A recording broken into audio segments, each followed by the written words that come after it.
최근 화제가 되는 투렛 증후군을 아십니까? 아임 뚜렛 사태를 아신다면 이해가 수월하실 겁니다. 세간에 알려지기로는 이 증후군의 치료가 어렵다는 이야기도 있죠. 낫지 않는다는 말을 하는 사람들도 있고요. 이런 질환에 대해 정신분석적 치료 사례가 존재할까요? 거울을 본 동수, 그의 입에선 수시로 욕이 나옵니다. 잠깐 뭘 쳐다봐, 이 씨발놈아! 그 덕분에 다른 사람들에게 오해도 많이 존나 많이 받죠. 처먹었는데 씨발놈들. 그 욕이 계속 나와? 막 참고 이래도 계속 나와? 억지로 참으면요, 참을 수도 더 심해져요. 없습니다. 그래? 대체 왜 참을 수 없을까요? 이게 밥 먹고 신경증이 발병할 때 그 자체에는 자가치유적인 속성들이 숨겨져 있습니다. 병을 통해서 정신적 균형을 유지한다는 말이죠. 강박증이건 히스테리건 일정 이상의 정신적 흥분을 넘어서게 된다면 그것을 처리해야 하는 특정 방식들이 필요합니다. 안 할 수가 없죠. 이것이 의식에서는 굉장히 고통스럽습니다. 때로는 이 신체적 변형도 일어나죠. 자아의 균형 상태를 유지하기 위해서 욕이라도 하게 됩니다. 욕설은 정신적 흥분을 발산하는 기능도 하니까요. 그럼 이런 생각을 해볼 수 있습니다. 잘해주고 편하게 해주는 사람이 있는데 왜 이런 반응이 나타나느냐 하는 겁니다. 이때는 그 사람의 정신에 축적된 요소들을 살펴야 합니다. 그가 주변 사람들에게 민폐를 지속적으로 끼쳤다면 그와 관련된 방어 태도도 자연스럽게 형성됩니다. 뭘 쳐다봤지만 씨발놈아! 스스로도 그래서는 안 된다는 것을 알 테니까요. 따라서 특정 조건에 한정되지 않는 겁니다. 이런 부분에 대해서는 잘 알려져 있지 않아서 단순히 습관이라고 생각하기도 합니다. 그래서 어떤 고통을 주면 하지 않을 것이라는 기대감을 가지기도 하죠. 이와 비슷하게 생각하는 건 말더듬 문제를 이런 방식으로 다루는 겁니다. 영화 킹스 스피치에서 입에 구슬 놓고 말하는 것으로 말더듬을 치료한다는 그런 기법을 보여줍니다. 이것은 고대 그리스의 최고 웅변가였던 테모스테네스가 입에 자갈을 넣고 발음 연습을 해서 그렇게 되었다고 하죠.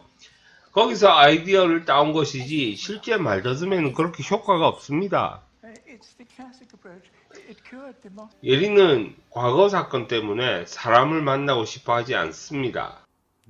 그녀의 동생은 성폭행을 당했죠. 그것을 목격했지만 예리는 아무런 저항을 하지 못했습니다. 범인이 자기도 범하려고 할 것 같았기 때문이죠. 두려움은 때론 의도치 않게 움직임을 막아버립니다. 예리는 인터넷에 소설을 연재합니다. 글이란 때론 혼자 있는 사람들에게 숨쉴 구멍을 만들어주죠. 창조한다는 것은 회복에 중요한 역할을 하는 것이니까요.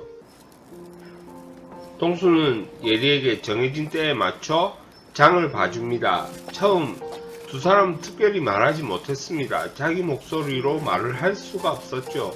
동수의 틱장애 때문이었습니다. 동수입니다. 오늘부터 일주일에 2번씩 장을 봐드리기로 했습니다. 녹음기가 고장이 납니다. 그래서 자기 목소리로 이야기를 하죠. 안녕하세요. 씨발놈아! 뭘 쳐다... 죄송합니다. 제가 틱장애가 있어가지고요. 틱 문제는 프로이트 시절의 히스테리 문제를 다룰 때도 자주 등장했습니다. 프로이트의 히스테리 연구에서도 틱 문제는 등장합니다. 에미 부인의 사례에서 발작적인 틱 문제가 등장합니다. 에미 부인은 얼굴과 목의 경련이 심했습니다. 틱도 나타났고요. 갑자기 짤깍하는 소리를 내면서 말을 멈추기도 했습니다. 이런 모습을 보이면 지적으로 떨어진다는 생각을 할 수도 있죠. 그런데 에미 부인은 지적 수준이 높았습니다. 게다가 2, 3분마다 프로이트에게 가만히 있어! 말하지마! 손대지마! 라는 걸 갑자기 말하다가 또 갑자기 끝내기도 했고요. 곧바로 이어서 말하던 것을 또 잘 이야기를 했습니다. 증상이 간섭한 것을 알아차리지 못한 거죠. 히스테리나 강박에서도 비슷한 양상은 나타납니다. 그 구조 차원을 들여다보는 것이 중요하죠. 이런 틱 반응을 설명하기 위해 프로이트는 흥분 과잉의 원리를 제시합니다. 비유한다면 치과 치료를 들 수 있습니다. 입은 벌리고 있는데 아프니까 발 동동 구르는 거예요. 흥분을 다리로 내려보내는 겁니다. 이것을 조금 어렵게 말하면 진짜 원인이 지각되기 직전에 다른 관념의 연결을 시도하는 겁니다. 여기서도 분열이란 말을 쓰긴 합니다. 흔히 생각하는 스키조 아닙니다. 의식분열이란 말을 쓰긴 하는데 의미는 잘못 연결되었다고 보죠. 인과관계가 철수된다는 뜻입니다. 추가한다면 신경증은 정신내적 갈등이지만 정신병은 현실과 갈등입니다. 그 점을 간과하면 모조리 정신병 진단을 내리기도 하죠. 그래서 1960년대 정신과 의사들이 스키졸 진단을 그렇게 많이 한 건지도 모르죠. 예리는 과거에 있었던 일로 다른 사람들을 만나는 것을 기피합니다. 동생을 성폭행한 범인을 원망하고 복수하고 싶었기 때문입니다. 그녀는 복수하고 싶어 했습니다. 그러나 복수에 대해 복수가 의미 없을 정도로 변해 있었습니다.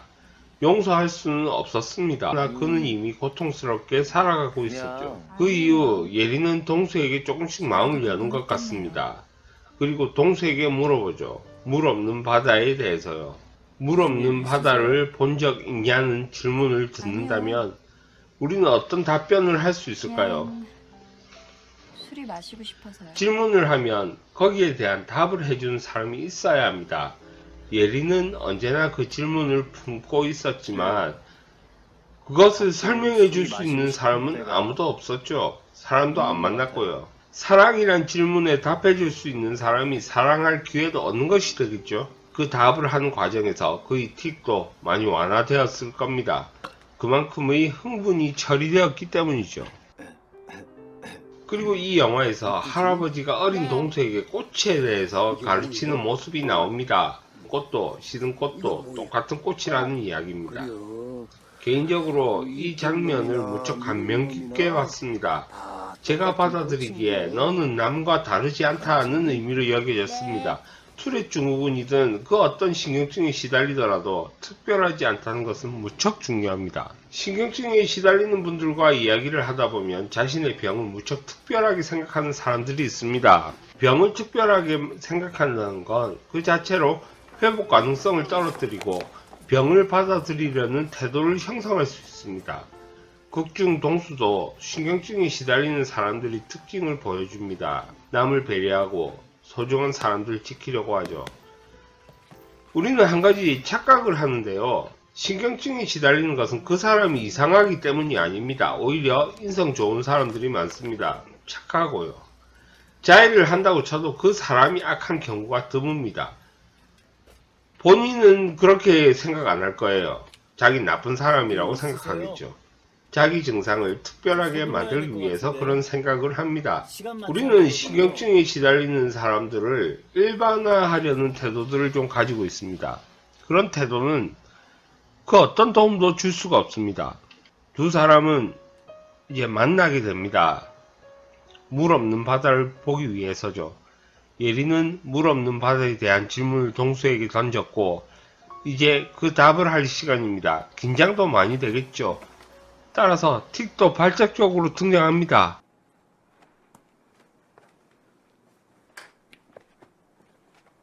이거 뭐예요? 좀 걸어가기가 좀 멀어가지고요. 닥쳐, 섹스. 동수는 물 없는 바다를 예리에게 보여줍니다. 어떻게 보면 유치하게 보일 수도 있겠지만 자신의 질문에 응답해주는 사람의 존재는 조금의 신뢰를 더 받을 수 있죠.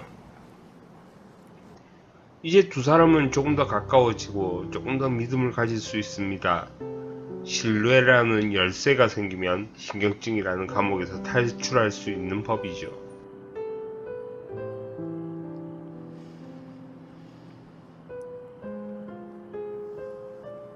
이번 영상은 여기까지 하겠습니다.